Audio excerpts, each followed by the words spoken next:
to Startuprad.io, your podcast and YouTube blog covering the German startup scene with news, interviews, and live events. Management doesn't break because leaders lack intent. It breaks because information processing consumes the capacity to actually lead. The 7-person ceiling was never biological, it was architectural. Bonjour, my guest today is Adrien Treccani, a founder and CEO of Supervised from Zug in Switzerland. And as you can already tell by the bonjour, he's Swiss French is right. Adrien scaled Metaco through extreme regulatory pressure to $250 million exit to Ripple, building one of Europe's leading digital asset custody platforms.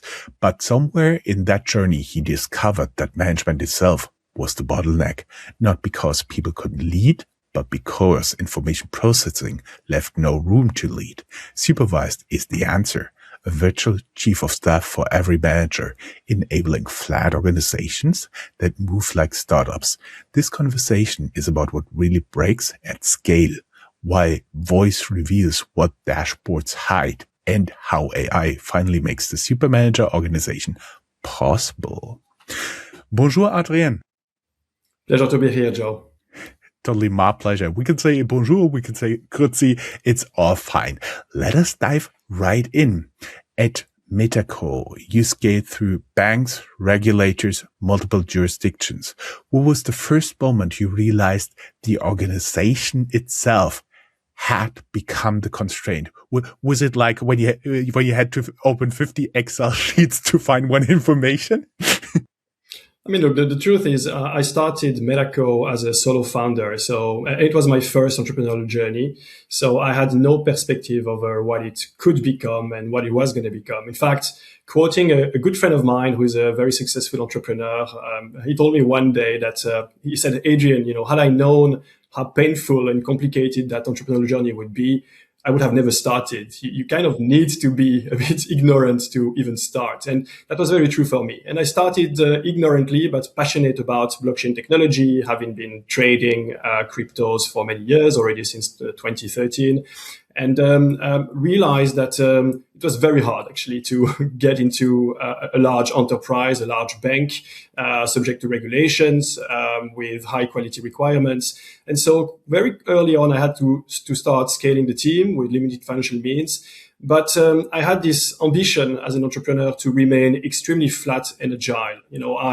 Although I had that very clear vision of where the company could go, start scaling, adding people, not just where you would expect, like in the engineering team to build faster, but adding people on the delivery team, to be able to actually eat all of these requests from your clients, the communication, adding customer success people that would manage the expectations, also be the professional apologizers when something doesn't go as planned. You start creating these departments and very quickly realize that the flat structure doesn't seem to work anymore. You're like the lonely CEO with 15, 20 direct reports, and you start realizing that you become a massive bottleneck, and that bottleneck at some point hurts your company. And so you have to start thinking about layers. And this is, I would argue, where everything starts changing. One layer is possibly, one additional layer is something you can still, deal with, because you're still a very successful serial entrepreneur as an early investor. And he always told me, Adrien, you'll see when you reach 40 people, everything is going to change and you're going to suffer, my friend. And I say, oh, come on, what are you saying? Why would that be the case? I have great colleagues, great employees, we get along well, a lot of competence in the company. But, so many factors happen at the same time. The first one is when you need to scale, suddenly you don't have months and months to select the perfect candidate. You start hiring people because you have a good gut feel or because this is the best out of the few candidates that you've interviewed. Sometimes you sacrifice the culture and you favor the competence or the other way around. And quite quickly, this actually forms a pretty inefficient mix. And exactly as you said, you tend to believe that adding people will linearly scale your productivity, but it's by far sublinear. I would even argue that there is some sort of horizontal asymptote that comes quite quickly that is very, very hard to actually cross. Or simply a new atmosphere that promotes internal competition and politics in the background. It can quickly become very tricky. And so, you discuss this with your board or you discuss this with experienced entrepreneurs, and they will tell you, hey, yeah, you need to start putting in processes, and you're like, no, I don't want processes. But yeah, you have to, start putting in place, I don't know, the most basic form of a process could be to put a CRM in place for your sales team, which obviously you want to start as early as possible in making decisions and progressing. Mm-hmm. A former colleague of mine, a former boss said, Joe, if a company surpasses 2,500 people, it doesn't care about. Yeah, I'll answer the second part first. The funny thing, we were the absolute experts of digital asset custody. And for those of the listeners that don't know what it means, effectively, we were the digital safe deposit for cryptocurrencies in large banking institutions. So if your bank was offering a crypto trading service, it was very likely that behind the scene, they were using my solution, my company, to secure these holdings. Now, even though we were the experts in this, I can tell you that for my own private cryptocurrencies, I was the most absolute paranoid person, not believing in my own actions in managing them, despite the fact I knew all of the theory, because it is so critical and it is so easy to make a mistake.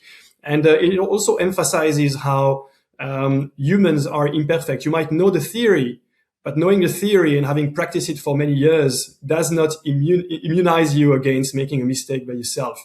And this is why, as you grow as a company, you will always start thinking in terms of decentralization of risk.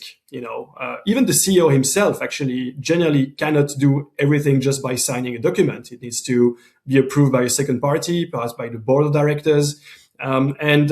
This is enforced typically by the charters of the company, by the shareholder agreements. But in the context of digital assets, this is enforced cryptographically, with cybersecurity infrastructure. But clearly it creates that paranoid mindset, and I will argue that it taints the way you then see an organization. You see people which are, and I'm going to say this with all respect that is required, but people that contribute in an organization are probabilistic agents in the sense that they generally do their best, but the output of what they produce is probabilistically good, but it's also probabilistically bad. Sometimes it's just not what you expect. And so to get people to converge to a particular objective, to get the output that you want from your company, you need to create deterministic structure around this chaos. You need to make sure that your teams are converging to the ambition of your company. Yeah, sure. It's a funny thing because it's not just in business, it's true even in private life. How many of the people you would call friends are you actively keeping in touch with? Actively in the sense that you proactively write to them, ask how they're doing, keep some room in your brain to allocate, to really have interest in what they do. It's probably just a couple of people, because the reality is that if you have to care about your children, about your wife, about a couple of friends, and of course what you're doing at the work, very quickly you reach the limits of what your brain is meant to do, which is, really invest yourself in other people's ventures. And what is true in private life is very much true in the corporate life. You look at a team of whichever department, whether it's engineering, sales, product, delivery, legal, etc. Build that team beyond 6, 7, 8 people. And you start having a big drama. People stop communicating, or if they communicate, it becomes very inefficient. The manager of this team has a hard time about something that's happening in your team, writing information up and down again. And the truth is, if you poll managers in companies of 50 employees to 50,000 employees, pretty much any size beyond the trivial amount of people, they will tell you that they spend at the very least one day a week, basically just doing status collection, understanding what is happening in their team and trying to figure it out. And in companies where, corporate structure has started to emerge as the dominant factor, like large companies with lots of processes, it can be that the manager is spending more than half of his time just doing that, writing information, filling up reports, supporting the processes of the organization, etc. And therefore, the truth is, the real dominant friction that you're facing when you want to scale a company is that one. It's information collection, information routing, satisfaction of the processes that the company has put in place. If you can automate it out, if you can say this boring part of my job is now, let's say, automated in a way that, of course, I'm still involved, but I can delegate it to a specialized party, I'm already able to scale way past 7 people, way past 8 people. There are companies which are good examples of this, like NVIDIA, where, Jensen Huang is well known to have many more than 7, 8 reports. It can work, but you need the proper support. This support can be human-led. It can be that you have a chief of staff or a personal assistant or a series of personal assistants that will help you do that. But it can now be AI-driven. And I guess this is where Supervised, my company, is positioned today. Does it mean to give every manager a virtual chief of staff? Yeah, the basics of it is actually very simple, but I'm going to illustrate it with an example. The dream of a sales team in an organization is that they can rely on a properly populated CRM, a tool they use to track every deal that's currently being activated, the progress, the actions, etc.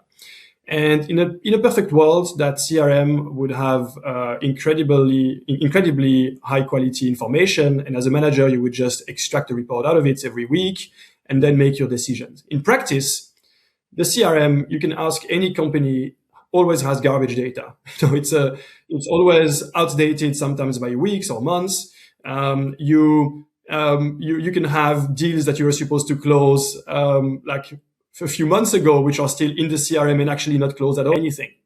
And so the first step in resolving that management duty, which is indeed to understand what is happening and help drive the direction, is to be able to build, to collect and build and route that quality information in the same way you would if you were facing the person in your office or, in the kitchen having a coffee with the employee, but without having to do that synchronous meeting every week that is low value added, that both sides feel is a bit of a waste of time. And how do you achieve that? Well, you create an intermediary. You add that intermediary. That intermediary could be, again, some sort of a personal assistant, but personal assistants are very expensive. Let's call it chief of staff. It's very expensive and it's hard to scale at the level of every layers of your organization. So let's call this chief of staff now an AI that actually is able to speak as voice to the organization. Now, of course, having that context is not enough. Then what you want to do with it is route it to everyone that needs it. It might be much more than your direct manager. It might be that you are the engineering team that needs to share information with the product team, or the product team that needs to share information to the sales team. Potentially, it is even the CEO sharing information downstream to the employees about the company direction. And so once you've achieved that routing of information, then comes decision making. Then comes, I'm a manager. I see there is something happening. I understand because my AI is flagging to me that there is a risk or a need for my support. And then can I activate the face-to-face with my employee and the discussion and the investigation? And then can I start using the tool to formalize my decision and push it downstream? By having this automation, what you're actually achieving is that you are delegating to an AI. Coming back to my example before with the CRM, where the data is always incomplete and outdated, whatever policing process you put in place, that's not just true for CRM. This is true for all of the reporting you can think of, from basic Excel sheet filling to HR surveys, to delivery project supervision. Data is never accurate, whichever tool you use. And that's truly because there is this friction. Everybody hates writing things on a keyboard. You've already had a very painful and long day. You've already discussed with 20 different clients. Why the hell would you take, time on your dinner, which you well deserve with your wife, to report things in an Excel sheet? So if you have to do it, you will do it, but you will be very minimalistic in doing so. Whereas if you actually, take 5 minutes every day, or let's say 10 minutes a couple of times a week, to just receive a call which has been blocked in your agenda, as if you were speaking with one of your colleagues, and you don't really have to think, you just follow the conversation and speak your mind out naturally. The results that we get with this is that a human actually, humans as we are, actually enjoy the process. It releases you from that pressure of having to do something in addition to your job, because you now feel it's part of your job. You can just speak your way through it. You can even do it when you're in the train or in your car. And that conversation reveals that you actually get incredibly high quality data. You get people to speak the way they would when they're facing their managers, except that they're doing this in a way that is recorded without any pressure from the manager potentially making a mistake in what you're saying. And you're doing just once. You don't have to repeat it anytime. You do it once, and you know that anybody that needs this information is going to get it. That's extremely releasing, makes your life much more comfortable.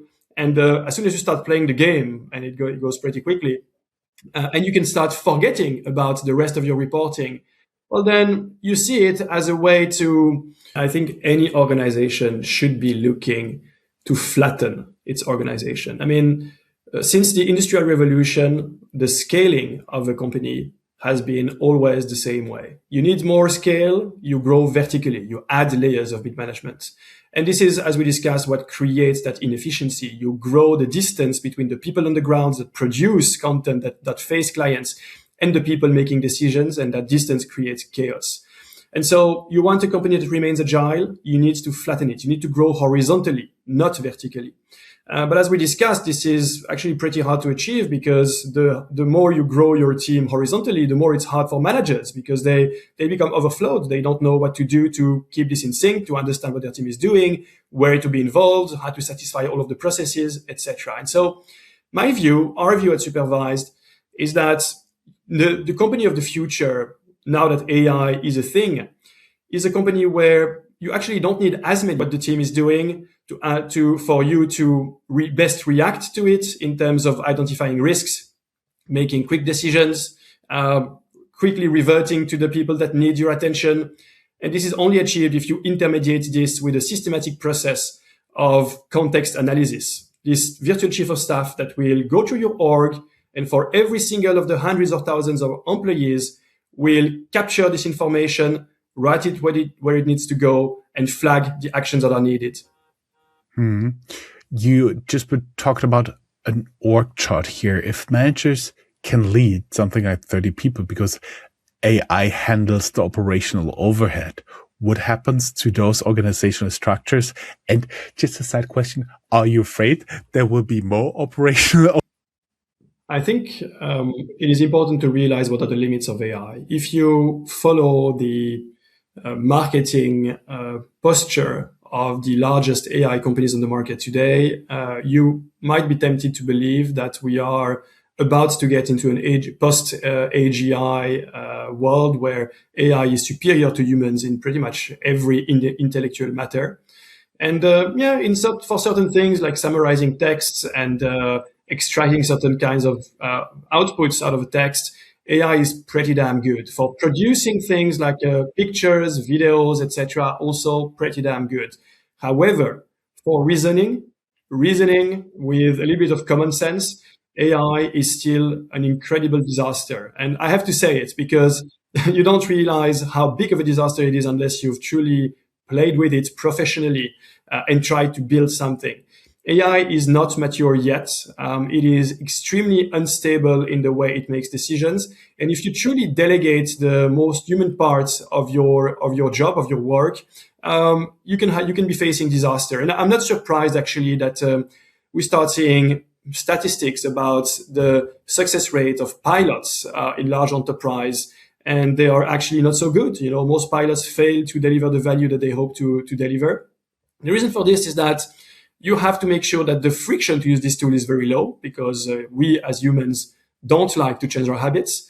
But we also have to, give a pretty high level of confidence that the automation that you're putting in place is going to lead to the right results most of the time, because as humans are imperfect also in nature, but it is supposed to be the job of a company, or the role of a company, to find the best of us, to contribute to the best positions in the company. So that this is a bit of a personal story that I will share here. But the first thing, the good side, once you've sold your company, your credibility changes dramatically. Like even when you're not supposed to be truly expert on a specific topic, because you've succeeded at creating, growing, and selling a company, you've closed the cycle.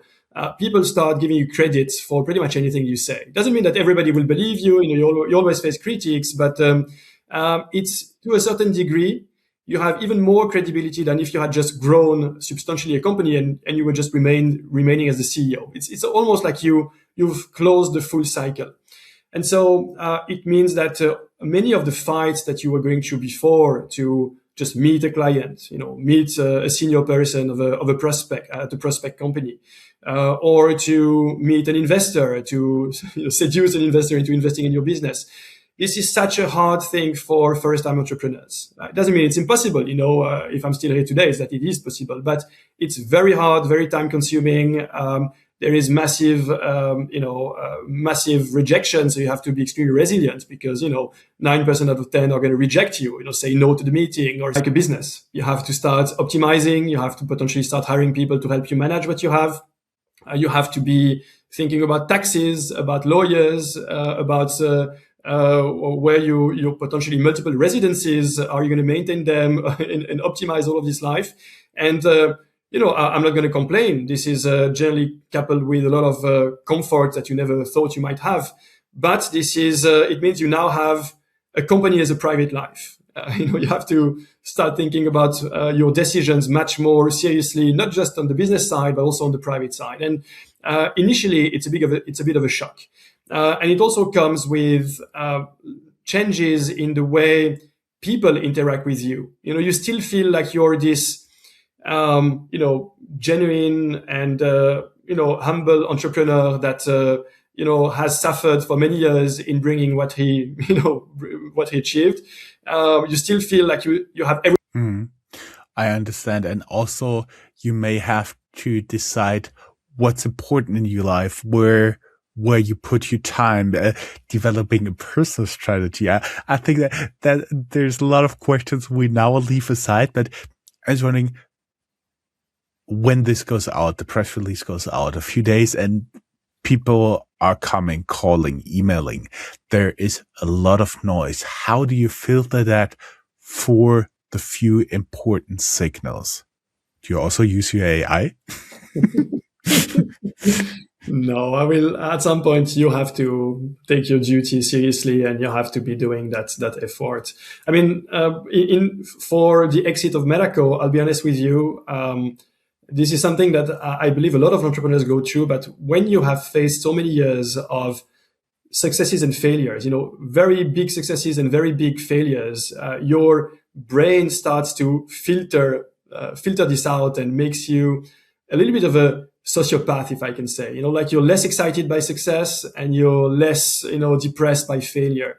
And so to share something a bit private with you, even at the time of the exit of Metaco, for a lot of people, it felt like it was a massive event in the life of their best friend or family member, which was me. But for me, it was a straight line. We're not formally raising funds today, but we are certainly happy to discuss with investors. Any professional entrepreneur will tell you that it's actually good to speak with investors when you don't need them, and very, very bad to speak with them when you need their help. So yeah, we don't need them, but we're certainly happy to connect, happy to discuss, present what we do, and create a relation. And are you also currently looking for talented people? Oh, absolutely.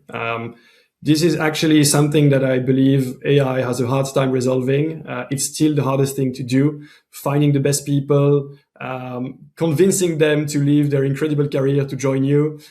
So that was Adrien Treccani, founder and CEO of Supervised. We discussed leadership at scale, the limits of hierarchy, and why voice remains the most underutilized asset in management. You can find Supervised at supervised.ai and Adrien on LinkedIn. We'll also link the career website for the last question. That was a conversation about signal over voice.